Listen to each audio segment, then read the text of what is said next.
Les frappes se poursuivent entre Israël et l'Iran pour la 6e nuit consécutive. En Iran, des détonations ont été entendues à Téhéran. En Israël, l'alerte rouge a été brièvement déclenchée dans la région de Dimona, zone qui abrite une centrale nucléaire. À Tel Aviv, on retrouve en direct Frédéric Simon. Frédéric, des alertes toujours plus nombreuses.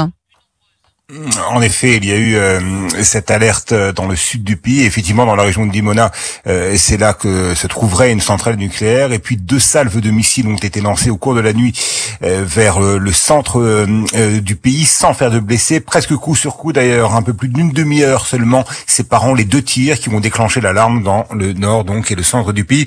Comme celle de ces dernières 24 heures, ces salves étaient nettement moins fournies qu'auparavant, 10 à 15 projectiles lancés simultanément contre plusieurs dizaines dans les premiers jours de la confrontation, un changement dû probablement au succès de l'aviation israélienne qui serait parvenue, selon le porte-parole de Tsahal, à détruire jusqu'à la moitié des rampes de lancement de missiles détenues par l'Iran. D'où cette nouvelle tactique du régime des Mollahs, moins de missiles tirés, mais des salves plus fréquentes, salves qui auraient comporté des missiles hypersoniques. C'est ce qu'affirment en tout cas les gardiens de la révolution. L'un des centres de formation du corps de ce pilier du régime des Mollahs, d'ailleurs, était pris pour cible par l'aviation israélienne à Téhéran, parmi les autres objectifs visés dans la capitale iranienne au cours de ces dernières heures, une usine de missiles.